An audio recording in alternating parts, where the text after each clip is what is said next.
ব্যাপক আলোচনা সমালোচনা ও বিতর্কের পর অবশেষে রাজধানীর ঐতিহাসিক সোহরাওয়ার্দী উদ্যানে গড়ে ওঠা রাজীব শাহের আলোচিত অস্থায়ী মসজিদটি ভেঙে দেওয়া হয়েছে। ধর্মের নামে অর্থ লেনদেন এবং অনৈতিক কর্মকাণ্ড পরিচালনার অভিযোগে রোববার দুপুরে উদ্যান কর্তৃপক্ষ, ঢাকা দক্ষিণ সিটি কর্পোরেশন ও আইনশৃঙ্খলা রক্ষাকারী বাহিনীর যৌথ অভিযানে স্থাপনাটি গুড়িয়ে দেওয়া হয়। কয়েক মাস আগে সোহরাওয়ার্দী উদ্যানের ভেতরে অনুমতি ছাড়াই একটি অস্থায়ী স্থাপনা নির্মাণ করে সেটিকে মসজিদ হিসেবে ব্যবহার শুরু করেন রাজীব শাহ। শুরুতে ধর্মীয় আবেগকে কেন্দ্র করে সেখানে কার্যক্রম পরিচালিত হলেও সময়ের সঙ্গে এর আড়ালে নানা অভিযোগ সামনে আসে। RICL TMX, যুগের পর যুগ স্থাপনা থাকে মজবুত। স্থানীয়দের দাবি, ধর্মকে ঢাল হিসেবে ব্যবহার করে সেখানে গড়ে তোলা হয়েছিল একটি সিন্ডিকেট। বিভিন্ন ব্যক্তির কাছ থেকে অনুদান ও অর্থ সংগ্রহ করা হতো, যার কোনো স্বচ্ছ হিসাব ছিল না। পাশাপাশি গভীর রাত পর্যন্ত বহিরাগতদের আনাগোনা এবং বিভিন্ন অনৈতিক কর্মকাণ্ড চলত বলে অভিযোগ রয়েছে। নামাজ পড়া হলে ওই জায়গায় মসজিদ আছে, ওই জায়গায় প্রায় 4টা না 5টা মসজিদ আছে, ঠিক আছে ওই জায়গায়। তো এখানে তো মসজিদের কোনো দরকার নাই।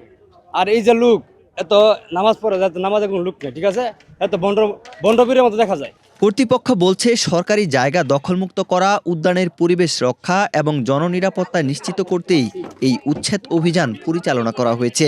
যারা এখানে জড়িত তাদের কাউকে আসলে ওই অর্থে আমরা পাইনি। যদি পেতাম তাহলে একটা আইনানুগ ব্যবস্থা হয়তো নেওয়ার একটা প্রক্রিয়া থাকতো।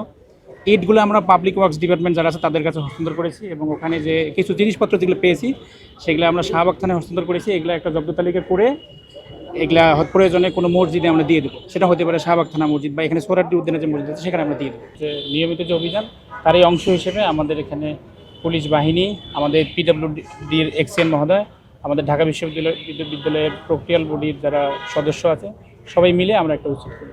এ বিষয়ে জানতে চাইলে গণপূর্ত বিভাগের নির্বাহী প্রকৌশলী আবুল কালাম আজাদ বলেন, সরকারি জায়গায় কোনো অবৈধ স্থাপনা থাকতে দেওয়া হবে না। উনি আসলে এখানে কয়েকজন লোক নিয়ে, কতিপয় লোকজন নিয়ে নামাজ টামাজ পড়তেছিলেন। সোশ্যাল মিডিয়াতে এটা নিয়ে ব্যাপক আলোচনা হয়েছিল।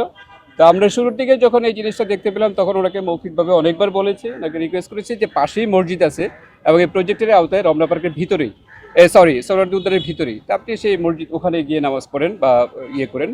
তারপরেও উনি যখন সরতেছিলেন না বা বিভিন্ন ধরনের এখানে ইয়ে তৈরি হচ্ছিল, তারপরেই আমরা মনে করলাম যে এটা একটু এইভাবে হবে না, আমাদেরকে একটু আসলে সমন্বিতভাবে কাজ করতে হবে।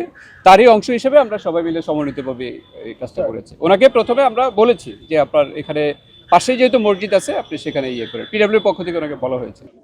বিতর্কিত এই স্থাপনা অপসারণে স্বস্তি প্রকাশ করেছেন উদ্যান ব্যবহারকারী ও সচেতন নাগরিকরা।